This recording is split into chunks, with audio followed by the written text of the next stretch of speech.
I'm Margot Politis. Welcome to Study English Ielts Preparation, where we look at the skills you'll need to write, read, speak and listen to formal academic English.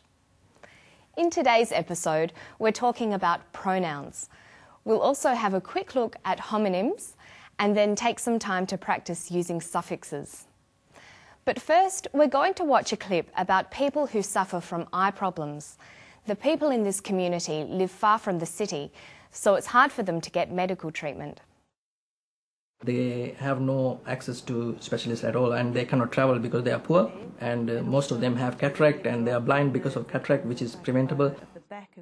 The resources aren't here really to take care of them. It would mean a major upheaval if they got to the stage where they couldn't be taken care of here. They would have to leave their home, their friends, their family and go somewhere where they could be cared for, which is miles away in remote communities. The professor is talking about the access of residents in the Mora community to eye specialists. He talks about the residents by using the pronoun they. Pronouns are words that can take the place of nouns. They're words like I, you, they, who, or what. We can use pronouns in a number of different ways, and they take several different forms. They can act as subjects, objects, or possessives. If we look at they, the subject form is they, the object form is them, the possessive form is their. Listen to the professor talk about the residents. They have no access to specialists at all, and they cannot travel because they are poor, and most of them have cataract and they are blind because of cataract, which is preventable. Here, they is used as the subject of the sentence. Did you notice that the subject and verb agree in number? They're both plural. The professor always says they have or they are. Let's listen to the clip once more. Most of them have cataract and they are blind. The resources aren't here really to take care of them. Both the speakers use the pronoun them after the preposition of. Most of them take care of them. Let's see how we can use them with other prepositions. We can say of them, to them, by them, for them, in them, on them, with them, or at them. Now listen for the possessive form of they, their. They would have to leave their home, their friends, their family and go somewhere where they could be cared for, which is miles away in remote communities. Here, their functions as a possessive adjective. It describes ownership. Their is used to talk about things that belong to the eye patients. The patient's homes, their homes. The patient's friends, their friends. The patient's families, their families. So there are three forms pronouns take. The subject form, like they, the object form, them, and the possessive form, their.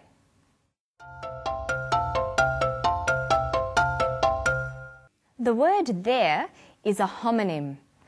Homonyms can be words that sound the same but have different meanings, like there, T-H-E-I-R, and there, T-H-E-R-E. Julie is talking about their home, their friends, their family. Is that T-H-E-I-R or T-H-E-R-E? We know from the context that she is talking about ownership, who the friends, home and family belong to. So we know which spelling of their she is using, T-H-E-I-R. Their friends, their home, their family. Another example of a set of homonyms is H-E-R-E and H-E-A-R. They're both pronounced the same, here. Listen for here. The resources aren't really here to take care of them. She says the resources aren't really here. The context tells us that when Julie says here, she means in their immediate location. She is using HERE. The resources aren't really here. There are two different types of homonyms. The ones we've looked at so far are called homophones because they sound the same even though they are spelt differently. Some other examples of homophones are sight and sight, sail and sail, fair and fair, and through and through. So homophones are words that are spelt differently but sound the same. Another type of homonym is a homograph. Homographs are words that are spelt the same, but in different contexts, the word will be pronounced differently. Some common examples are read and read, wind and wind, live and live. Let's try an exercise about homographs. How would you pronounce the word in bold? She read the instructions carefully. We've already seen how some words are pronounced differently depending on their context and function. And when we looked at they, them and their, we saw how the form of some words will change depending on the context and function. Another way that words can change is by adding suffixes. Suffixes can be used to create a new word with a new function and meaning. First, listen for the suffix able. They have no access to specialists at all and they cannot travel because they are poor, and most of them have cataract and they are blind because of cataract, which is preventable. Cataracts are preventable. By adding the suffix able to the verb prevent, we form the adjective preventable, meaning able to be prevented.